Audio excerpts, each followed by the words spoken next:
여러분은 매일 아침 5시에 일어나고 회의에 불참하는 대신 처음 오는 사람들과 얘기를 해요. 얼음물로 샤워를 하고 차가 있어도 굳이 걸어서 출근하고요.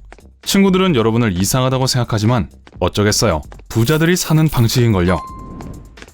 지구의 최대 부호인 제프 베조스는 투 피자 규칙을 토대로 기업을 경영합니다. 아마존의 모든 회의에는 피자 2판으로 배부를 수 있는 사람의 수만 참석하게끔 되어 있어요. 생각해보면 합리적인 규칙이에요. 너무 많은 인원이 회의에 참여하면 좋은 아이디어들이 묵인되거나 주목받지 못할 수도 있어서 효율적이지 않거든요. 하지만 최고의 기업인 중 한 명인 마크 큐바는 미팅을 죽도록 싫어해요. 회의는 시간 낭비라고 생각해요. 회의를 하면 대부분은 결국 사업을 제외한 나머지 모든 것에 대해서 이야기하다가 끝난다는 거예요. 그래서 미팅이나 컨퍼런스 통화 대신 그는 이메일을 선호해요. 더 빠르기도 하고 뭔가를 잊으면 예전에 보낸 메일을 확인하면 되니까요. 마크 저커버그의 채용 인터뷰 방식은 상당히 독특합니다.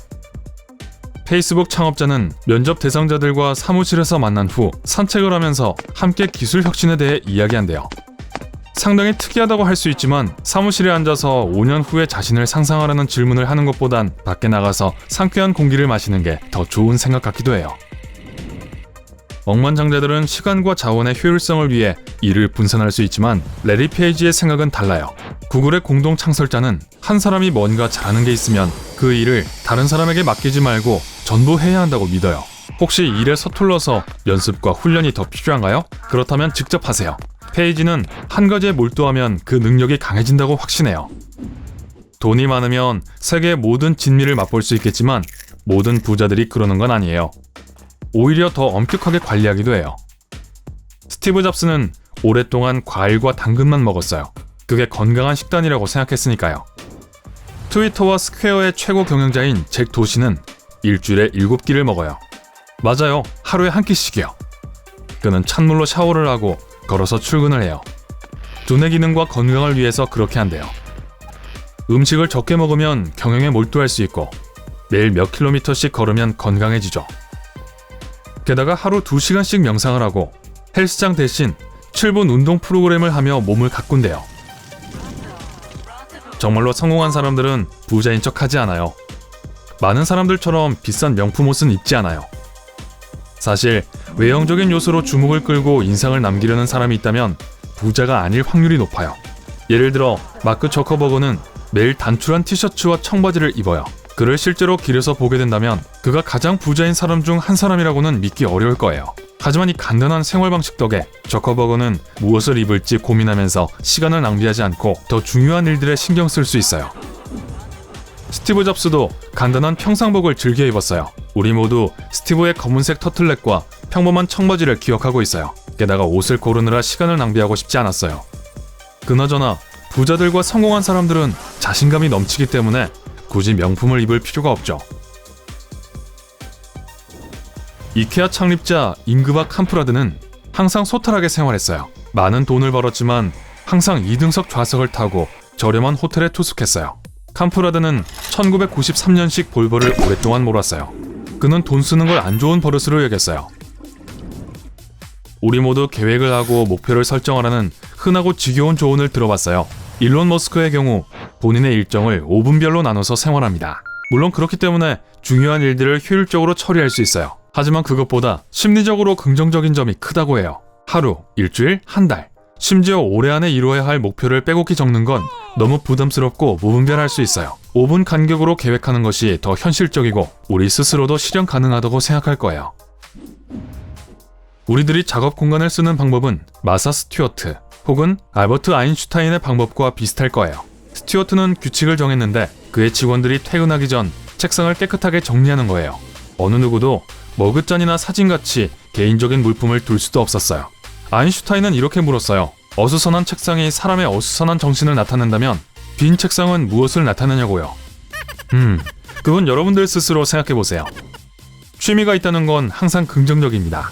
유명한 은행원인 데이비드 록펠러의 취미는 곤충 모으기였어요. 일평생 15만 마리의 벼룩을 모았어요.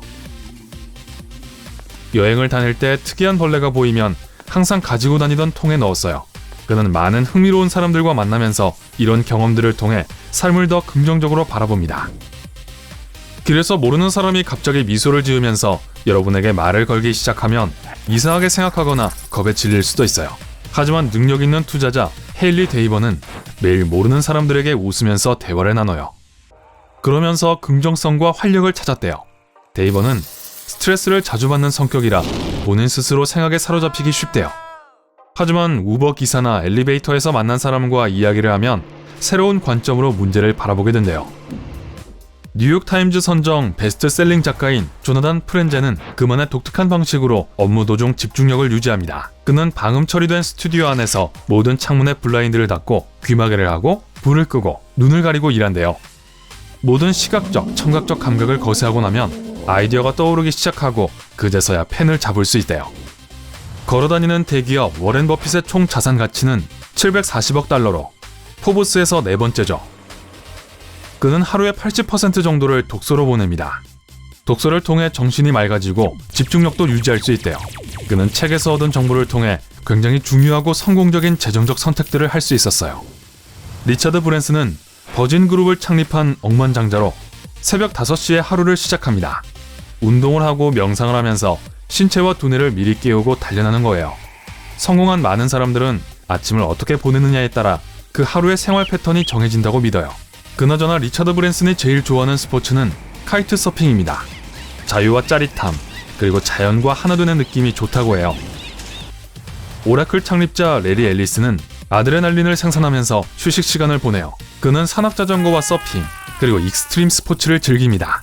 억만장자들은 세상의 많은 것들을 보고 즐기기 때문에 쉽게 감동받거나 놀라지 않아요. 이런 짜릿한 취미생활이라면 새로움을 느낄 수 있어요. 일본의 천재 발명가 요시로 나카마스는 3,000개 이상의 발명품을 만들었어요. 그는 스트레스가 최고조에 이를 때 모든 좋은 생각들이 떠올랐다고 해요. 그래서 그는 당연히 본인의 발명품인 방수노트와 펜을 들고 수영장 바닥으로 잠수를 한 뒤 앉아서 새로운 생각이 떠오를 때까지 기다립니다. 좋은 생각이 떠오르지 않으면 올라오지 않아요. 그는 또한 나사나 쇠를 이용하지 않고 만든 황금방에 있으면 좋은 아이디어가 생각난다고 믿어요. 그래서 화장실을 그렇게 만들었어요. 그럼요, 화장실에 앉아있으면 많은 생각들이 떠오르니까요. 오늘 새로운 것을 배웠다면 이 영상에 좋아요를 주고 친구와 공유하세요. 여기 여러분이 좋아할 만한 다른 멋진 비디오들이 있습니다. 왼쪽 또는 오른쪽을 선택하고 삶의 밝은 면에 머무르세요.